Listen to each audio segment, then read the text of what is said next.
gonna give everything I have. All right, thank you very much, Robert. We're gonna be speaking with you in a few moments, and now it gives me the great honor and pleasure to welcome a man who comes back to Barclays Center, where he has had some tremendous moments over the course of his career. A native of Tuscaloosa, Alabama, 2008 United States Olympian with a remarkable knockout percentage of over 91%, coming off of an epic trilogy against Tyson Fury. He has a record of 42 wins, 2 losses, 1 draw, 41 wins coming by way of knockout. He is looking to become a 2-time heavyweight champion of the world in his first reign. Let me emphasize this. In his first reign as heavyweight champion of the world, 10 successful title defenses. That is unbelievable. Double digits he cracked in successful title defenses. He is led by his trainer, Malik Scott. Also want to acknowledge one of his co-managers, Shelly Bingle, who is in attendance here as well. But please welcome back to the ring. We cannot wait to see him compete. He brings electricity, the Bronze Bomber, Deontay Wilder. Deontay, how are you, my friend? What's up, Ray? You never fail to impress, my friend. Deontay, for you, obviously, you're headlining once again. What does this mean for you to get back inside the ring? Because one thing that I've seen on your social media, working with Malik Scott, is that you have been putting in quite a bit of rounds. I actually have the number here in front of me. The last time I saw it was 4 days ago that you posted on your social media. You said 407 rounds.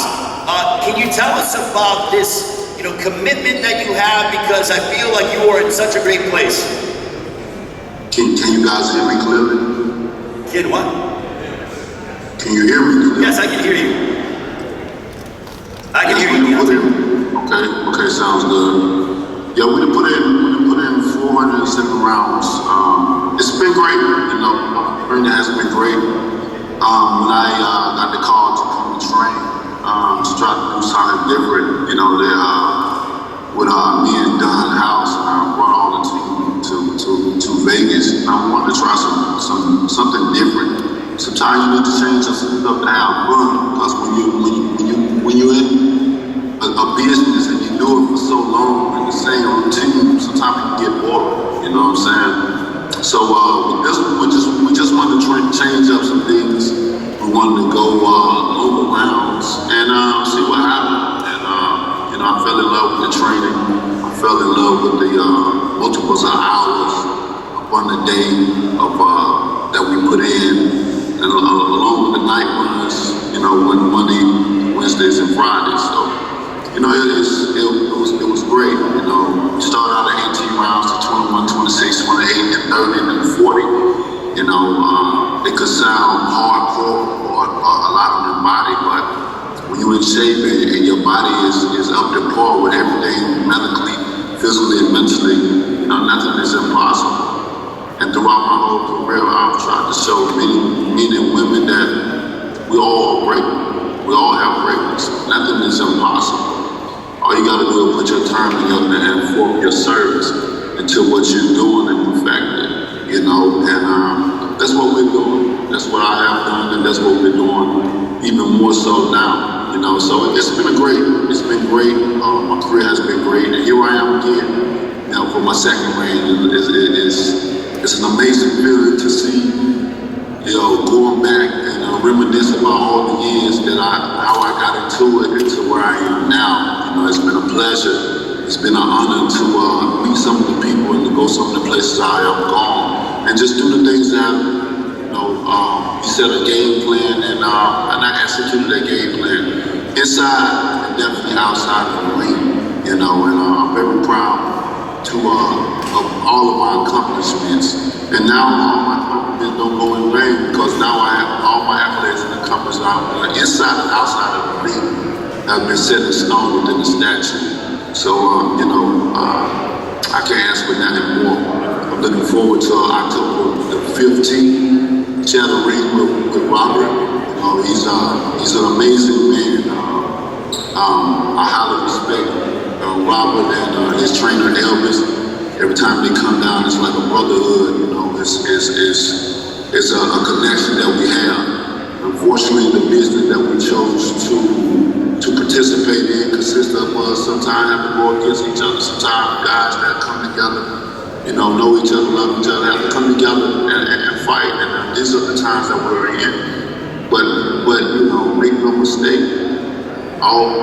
Because we know each other and we have worked together with each other, you know, don't mean that the fight is not going to be interesting, because you're looking at two warriors with a warrior mindset and a warrior heart. See, many people think the mind controls everything, you know, as far as the body and things like that, but the mind don't controls it all. The heart controls it, everything.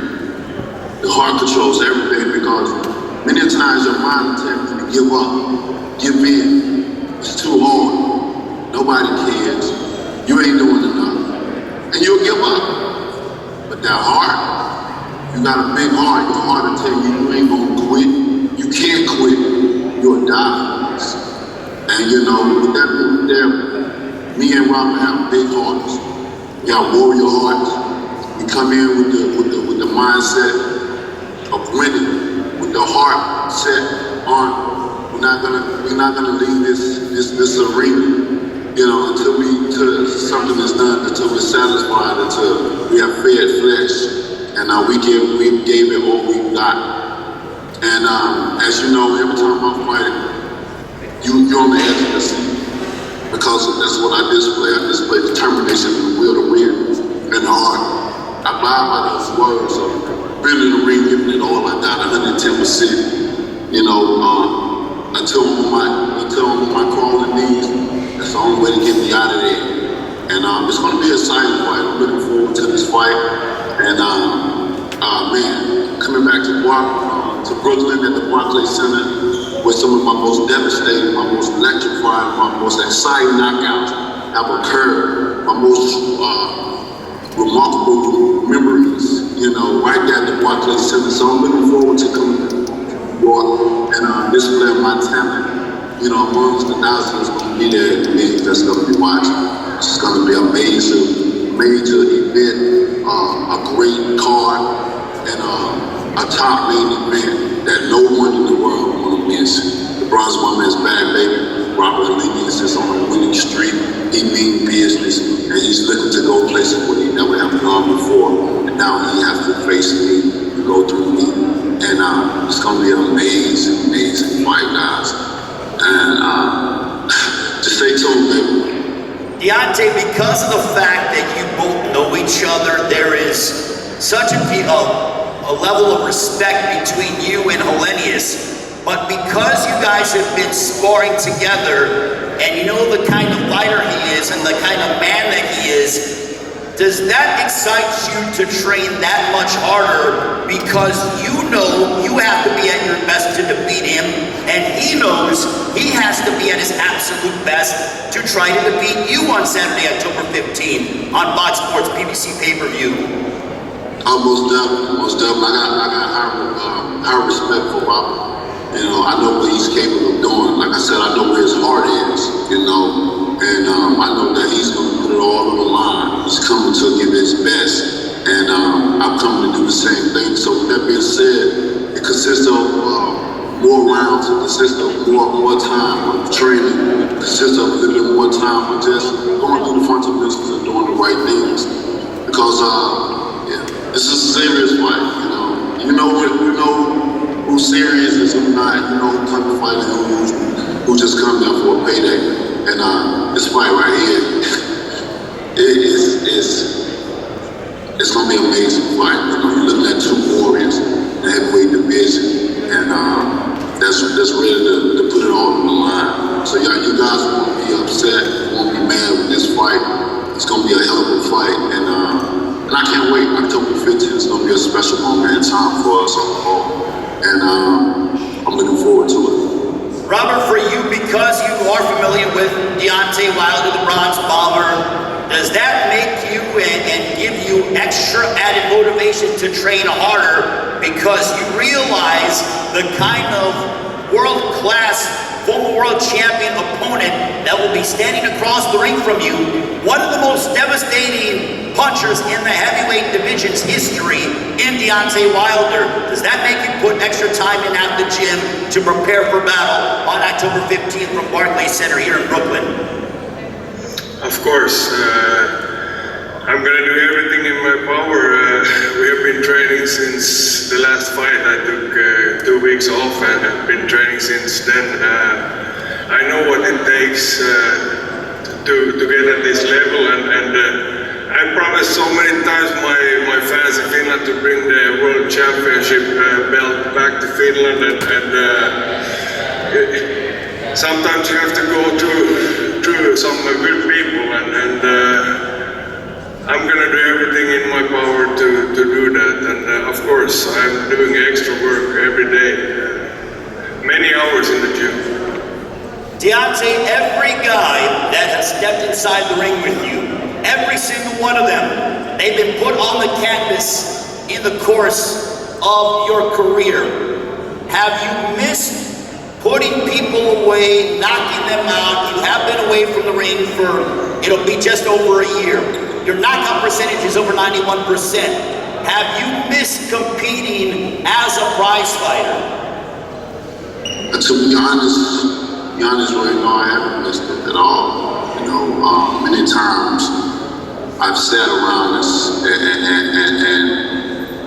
and contemplated, you know, do I need to come back or not? Do I need to, you know, because I've done so well for myself outside of the ring, to the point where I don't need boxing. You know, I mean, I financially, I've won all the way around. You know what I mean? And this is some of the things that I've been trying to mentor, I've been trying to tell, especially us fighters, because I look out the fighters, and because I see we're the product at the end of the day. We come in and risk our lives, you know, and for what it's worth. You know, ain't no money, you know, to put a price on the life. You know, and you see so many fighters come in and time out, you know, don't have nothing to show for when the game is up in the business. It's just a business, it's not a sport, it's a business, solely a business. And when the business is over with, you have none of these fighters have nothing to show for. After they've given their life for others' entertainment, while everybody else take from them and bribe them and treat them into certain things. You know, someone would say, you're paying the fighters too much money. How? When they're risking their lives and you're not going up and sitting there and coming to a fight, getting dressed up just to be entertained. But someone would say they're paying fighters too much. You know, I'm always going to be an advocate in a hardcore sport for fighters because people don't know what we go through day in and day out, time in and time out. And then you wonder why certain guys get on TV or anywhere, express themselves in tears or whatever because of mental illness or PTSD or any of it. You gotta understand that when we get outside the ring, it may be more complications than what it may look like, you know, in person. That's why I tell all fighters I recommend them all to go get MRIs, CAT scans, brain scans, go get blood tests and stuff like that, because you know you gotta understand the business that we in. It's an individual business. You have to do a lot of things of our own. A sport provides things for us. You know, a business, well, you have to provide it for yourself. And with that being said, sometimes it takes financial help for that, which a lot of fighters don't get that age to do so. Everybody always looking to make money for themselves, but what about the product that actually making money and people that's coming to see them make money? So I had to think long and hard, you know, about a lot of things because of the position that I'm in, especially out of the ring in life. You know, man, it's an amazing thing. I'm going to get a statue, you know, it meant so much to me. So I used to have those itches. I used to have that feeling of drawing. I want to go back into the ring. I want to go to the gym and hit the bag. I went to the gym a couple of times and stuff, trying to get that feeling and trying to see. I couldn't find that feeling. That feeling wasn't there no more. I don't know if I don't know what it was. It just that feeling wasn't there no more. And then once the statue was presented to me, to see so many people come around the world to come and commune with me and my family, to come and rejoice and celebrate with me and my family, and to see grown men surrender themselves in such a vulnerable state, you know, to cry in front of the children, let them know and let them say, this is a real king, this is a real example of greatness. Because I always tell everyone, we all have greatness in us, but greatness is only determined by service. And that's what I try to do each and every day, apply myself to be a good human being in this world, to motivate, to inspire, to show people that you can do it, no matter what. In life, people look at you and they look at a person and they try to see, what can you do? What are your purpose in life? What is this person doing? You know, many of us have occupations that we love and that we hate. And most of the time, most people have occupations that they hate and they love. But if you got something that you love to do, then it's not working, they say. And with this job, man, by getting a statue, it let me know that there's more work to do. I gotta continue to fight. I gotta continue to motivate and inspire, because I inspire so many. I can't be selfish to the fact that I've done and achieved so much in my career and in my life and for my family. That this is it. So I had to set myself aside. I had to think long and hard, and you know, while seeing those things and that revealing of the statue, I knew it. Like, I gotta come back. I gotta give my service to the world, you know. So this being said, the second ring is for the people, you know. It's always gonna be for my family, no matter what I do, but this one is special for the people, you know, the inspiration, the motivation. Y'all hear me right here, right now. I never said that I was retired or any of those things. People always, you know, especially journalists or media people, they always want to be first in being correct. And that's a big problem when it comes to fighters, mixing up our words just to stretch you egos to get clicks and likes. And we don't like that. That's why we avoid some certain people. Not want to talk to them certain things because they switch things up, they switch the words or something, things that have been said, and it should be like that. But this reign is going to be a special one. It's going to be dedicated to the people. Anybody that looking for motivation and the will to win and determine, because like I said, we all have greatness in us. You can be a Renaissance man like me. I wear many hats. I'm not just an athlete. I'm not just a fighter. I do so many other things outside of the ring to stay afloat, to stay motivated. And that's what I want others to see, the greatness in them. You're not just great at one thing. You can be great at multiples of things. And don't let people put a limitation on you to say, you know, that you're supposed to be good at one thing. It's it. Because some people will look at you as, whatever you're doing, that's what you do. That's great. You try to venture out and do something else, multiples of things, and they look at you crazy. Look at, well, you're not supposed to be doing that. You say, nah. You do as many things that you can, many things as possible. It's called grinding, working hard until you get to a certain point. That's why I have achieved in my life. But here I am again. My second ring, put my life on the line each and every time I step inside that ring. I had to apologize to my children. I told them, Daddy coming back. How y'all feel about that? And all my children, when they was excited, they all looked at me with smiles. You know, some of them hugged me, some of my daughters. I love my babies. And, you know, I think it's just like sitting their father in the spotlight like that. They're like sitting their father training in this element. And it's a great feeling to see my children, to understand what is going on, because you don't know what it would feel like to get in, step inside such a dangerous battlefield and not knowing that you're going to come out like you came in. You would never have the feeling or understanding that you had to go 12 rounds, toe-to-toe, 36 minutes, of strategizing mentally, physically, emotionally in there. On the outside, people always describe what they see or what they think could happen. Everybody got the remedy of I used to train. All you need to do, if it's all you need to do, then a lot of people will be doing it.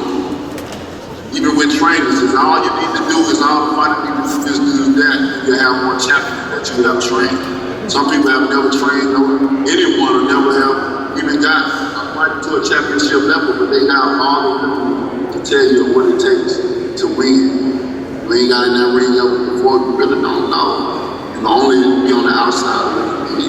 You understand what I'm saying? So I definitely respect your fighters. Respect them all. I don't know. Because they took that effort. They sat back and was selfless to step themselves inside that ring. Everybody's not making a lot of money, but they're risking their lives each and every time. I just want to see more respect for the fighters, because of what we do. And I'm looking forward to it. The second ring is going to be a fun ring for me. It's going to be a happy ring. I've always been in peace. I've always been happy. Money to me, materialistic things I don't dwell on. That's why you don't see me much after fighting. I go MIA on purpose. I leave this world, at least my mind. And sometimes I don't even want to come back because of what's going on in the world and how the things are.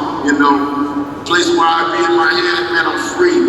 And then when I come back, I'm happy and I'm at peace to be around my family, to see so many things that are going right for me. So many people have tried to stop me. They stole. They done so many things to try to stop me from reaching greatness. Well, Jeff, go ahead, Jeff. Oh, go ahead, baby. Go ahead. I just wanted to go ahead and I want to get Robert real quick to give his thoughts, and then I'll come back to you real quick, Jeff, to close it out. And for you, Robert, to close out the press conference on your standpoint, what would a win on Saturday, October 15th, if you were to get your hand raised here at Barclays Center in Brooklyn against the Bronze Bomber Deontay Wilder, what would that mean for you, your career, and your country for that matter? Of course, it's a big deal. It's all I've ever wanted to get a chance at the World Heavyweight title, and that's why I've been so long in this career. If I wouldn't have seen myself in some point as world champion, I would have stopped. I probably would have found a much easier jobs to do. So, deep respect, nice words from Deontay, thank you. And 15th of October, I'm gonna bring the Viking spirit and finish the season. Thank you very much, Robert. Champ Deontay Wilder, I will let you have the floor. What is the one message you want to give the fans who are no doubt anticipating your return? I mentioned at the top of the press conference before we brought you in that the one thing when you step inside those ropes that is guaranteed is electricity in the ring and in the arena. But on Saturday, October 15th, Deontay Wilder, what is the one message you want to send to the fans and the rest of the public when it comes to your ascension to once again try to reclaim your heavyweight championship of the world? Over these years, y'all see what I'm able of doing and the passion that I have when I step inside the ring. You know what my mindset is when I step in there. So I don't have to say more about it. So you know on October the 15th, what it's gonna be and what we're gonna give. We got two warriors inside the ring, about to give it our all. For whether it's our family, whether it's for our country, or whether it's for our fans. One night, one fight. Fireworks, sitting on the edge of your seat, waiting on something to happen, know it's gonna happen, but you just wait. And then bam, baby, good night. One of the two. It's only gonna be one winner. We're not looking for draws. The only draws we have on is what we put on every morning. Right leg first, left leg second. Every man wear the same thing. But there's gonna be something special inside that ring on October 15th. They're gonna differentiate between the two of these warriors. I don't have to say more. Y'all know what I'm coming. Y'all know that site that's gonna be the arena. Y'all know the fireworks that's gonna be there. It's nothing changed. It's still the same. And this is what boxing needs, excitement. They called the man back. He's back. October 15th, you don't want to miss this. I don't have to demonstrate, I don't have to say more. Y'all know what we come to do, you especially know what I come to do. So be there, baby, get your tickets. Don't be late. It's on pay-per-view, baby. If you can't make it to the arena, click that button. You don't want to miss this. Any fight Deontay Wilder's in, you don't want to miss it. You don't want to miss it at all, bro. Now you got Deontay Wilder versus Robert Helenius. And this, my friends, you don't want to miss. I see you guys there. I can't wait. It's going to be fireworks. October 15th. It's showtime, baby. Looking forward to it. I see y'all soon. Thank you very much to the champ, Deontay Wilder, the former WBC heavyweight champion of the world. Hey, Dean, you mind giving us a bomb squad to close it out? All right, Deontay Wilder, Robert Helenius joining us here via satellite. The kickoff press conference Saturday, October 15th on Fox Sports PBC pay-per-view. Tickets are available.